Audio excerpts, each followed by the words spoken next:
ఇంత అందమైన తెలంగాణ, నువ్వు హిందూ అయినా, నేను ముస్లిం అయినా, క్రిస్టియన్ అయినా, ఎవరైనా మనందరం ఒకటే. నీది ఈ కులమైన, ఆ కులమైన, ఏ కులమైన సబ్బండ వర్గాలు ఏకమై, సబ్బండ వర్ణాలు ఏకమైతేనే ఇవాళ తెలంగాణ రాష్ట్రాన్ని సాధించుకున్నాం. ఆ అందమైన భావనను మళ్ళా ఒకసారి చెప్పాలనుకున్నాం.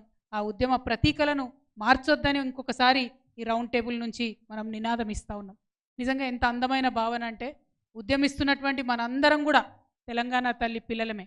ఆనాడు పిల్లలందరం కలిసి కేసీఆర్ గారు పెద్ద కొడుకు పాత్ర వహించి ఉండవచ్చు కాక, కానీ పిల్లలందరం కూడా కలిసి ఒక తల్లిని రూపొందించుకున్నాం. అది ప్రపంచంలో ఎక్కడ జరగదు. నిజంగా అది ఓన్లీ మన తెలంగాణలోనే జరిగింది. పిల్లలందరం కలిసి నిలబెట్టుకున్నటువంటి ఆ తల్లి పట్ల మనకున్న ప్రేమ ఆ నిర్మాణంలో లేనటువంటి రేవంత్ రెడ్డి గారికి ఉండే ప్రసక్తే లేదు.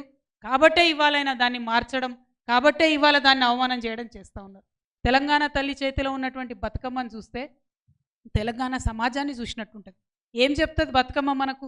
నిజంగా ఎన్ని వందల సార్లు అనుకున్నామో, బతుకమ్మ అంటే కాస్ట్లీ పువ్వులు ఉండవు, గడ్డి పూలు ఉంటాయి, తంగేడు పూలు ఉంటాయి, బంతి పూలు ఉంటాయి, తొవ్వన పోతుంటే పెరిగేటటువంటి మామూలు పువ్వులు ఉంటాయి, ఆఖరికి విషం ఉండేటటువంటి జిల్లేడు పువ్వులు కూడా ఉంటాయి. మరి ఇవన్నిటినీ కలిపి మనం బతుకమ్మని చేసుకుంటాం. దాని అర్థం ఏంటి? చిన్నవాడు పెద్దవాడు కాదు, ఎవరైనా సరే మనవాడు అనేటటువంటి భావన ఉండాలి. ఇవాళ నువ్వు హిందూ కావచ్చు, నేను ముస్లిం కావచ్చు, ఇంకోటి కావచ్చు, అందరం కలిస్తేనే ఒక అందమైన బతుకమ్మ అవుతుంది, అందరం కలిస్తేనే ఒక అందమైన సమాజం అవుతుందని ఒక మెసేజ్ ఇచ్చేటటువంటి, తెలంగాణకు ప్రత్యేకతను చాటేటటువంటి బతుకమ్మ ఆ తెలంగాణ తల్లిలో లేకపోతే మరి మన తెలంగాణ సమాజంలో సహజంగా ఉన్నటువంటి స్నేహశీలత కావచ్చు, సహనశీలత కావచ్చు, సుహృద్భావం కావచ్చు, వీటన్నిటి రిఫ్లెక్షన్ ఎట్లా కనపడుతుంది అనేటటువంటి విషయం ఇవాళ మేధావులంతా కూడా బాధపడుతున్నారు, ప్రజలందరూ కూడా బాధపడుతున్నారు. ఆ విషయాన్ని చెప్పడం కోసమే ప్రభుత్వం ఆ విషయాలు అర్థం చేసుకోవాలని మనం బలంగా చెప్పడం కోసమే ఇవాళ రౌండ్ టేబుల్ కాన్ఫరెన్స్ పెట్టుకున్నాం. మన అస్తిత్వాన్ని ఎవరు కూడా ఊడగొట్టలేరు, అంత ధైర్యం ఎవరికి లేదు. ఎందుకంటే మనం కొట్లాడి ఉన్నాం. కానీ ఆ ప్రయత్నం జరుగుతుందని తెలిసినా కూడా అడ్డుపడకపోతే, మనం మాట్లాడకపోతే తప్పు మనదవుతుంది.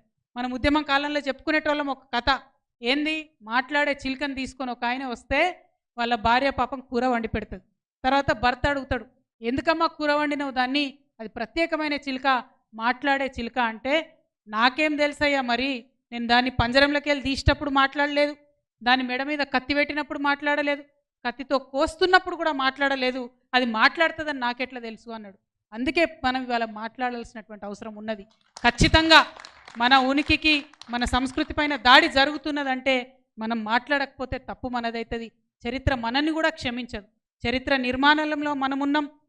కేసీఆర్ గారి నాయకత్వంలో జరిగినటువంటి తెలంగాణ పునర్నిర్మాణంలో కూడా మనమున్నాం. ఆ రేవంత్ రెడ్డి గారు ఎండ్లో కూడా లేరు. పునర్నిర్మాణం జరిగేటటువంటి దశలో ప్రభుత్వాన్ని అస్థిరపరిచే కుట్ర చేసిండ్రు. ఉద్యమం జరుగుతున్నటువంటి దశలో ఉద్యమకారుల మీద గన్ను ఎక్కిపెట్టినటువంటి వ్యక్తి ఎక్కడా లేడు. కాబట్టి ఎక్కడనో ఒక దగ్గర మరి నా పేరు నమోదు చేసుకోవాలని చేస్తున్నటువంటి వెకిలి ప్రయత్నంగా దీన్ని మనం చూడాల్సినటువంటి అవసరం ఉంది.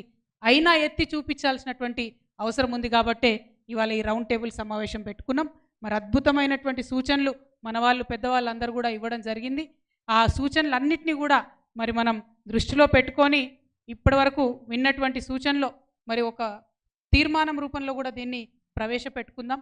ఇప్పుడు దాన్ని నేను చెప్తాను. చెప్పిన తర్వాత మళ్ళీ రిక్వెస్ట్ చేస్తున్నా, మనం మాట్లాడడానికి వచ్చిన యువమిత్రులందరూ కూడా మాట్లాడాలి. మొదటిది మన పెద్దలందరూ చెప్పింది, ఉద్యమంలో ఉద్భవించినటువంటి తెలంగాణ తల్లి చిత్రపటాలను విగ్రహ మూలాల్లోనే, ఆ విగ్రహం రూపంలోనే మనం పూజిస్తాం, ఆరాధిస్తాం. ఆ ఉద్యమంలో వచ్చినటువంటి ఆ తెలంగాణ తల్లిని అన్నటువంటిది మొదటి అంశంగా తీర్మానాల్లో చేరుస్తూ ఉన్నాం. ఒక చేతిలో జొన్నకర్ర, మరొక చేతిలో బతుకమ్మ ధరించిన తెలంగాణ తల్లి వైభవంపై పద్యాలు, కవితలు రచించి పుస్తకాలుగా వెలువరిస్తామని మరొక తీర్మానం చేసుకోవడం జరుగుతూ ఉంది. పిల్లలు వాడేటటువంటి నోట్బుక్లు మొదలుకొని రైటింగ్ ప్యాడ్స్ వరకు అన్నిటి మీద తెలంగాణ తల్లిని ముద్రించి మన పిల్లలందరికీ కూడా ఇచ్చేటటువంటి ప్రయత్నం చేద్దాం. తెలంగాణ తల్లికి ఆరాధనతో కార్యక్రమాలు ప్రారంభించేటటువంటి సాంప్రదాయాన్ని ఇక ముందు కూడా కొనసాగించాలని చెప్పి అనుకుంటా ఉన్నాం. అట్లానే తెలంగాణ తల్లి విగ్రహ ప్రతిష్టాపనలు కూడా అన్ని గ్రామాల్లో అన్ని చోట్ల కొనసాగిస్తాం. అదేవిధంగా బతుకమ్మ కేవలం అగ్రవర్ణ పండుగ అన్నటువంటి వాక్యాల్ని ఉపసంహరించుకొని తెలంగాణ జాతికి క్షమాపణ చెప్పాలని కాంగ్రెస్ పార్టీని డిమాండ్ చేస్తూ ఉన్నాం. అట్లానే ప్రస్తుతం రేవంత్ రెడ్డి గారు ఏర్పాటు చేసినటువంటి రూపాన్ని మరి కాంగ్రెస్ మాతగా నామకరణ చేద్దామని తీర్మానంలో మీ అందరి మద్దతు కూడా ప్రకటించవలసిందిగా మేము కోరుతా ఉన్నాం. ఆమె కాంగ్రెస్ తల్లి, మనది నిజమైన ఉద్యమ తెలంగాణ తల్లి అనేటటువంటి అంశాన్ని మళ్ళొకసారి అందరికీ తెలియజేస్తూ ఈ కార్యక్రమంలో పాల్గొన్నటువంటి పెద్దలందరికీ ధన్యవాదాలు.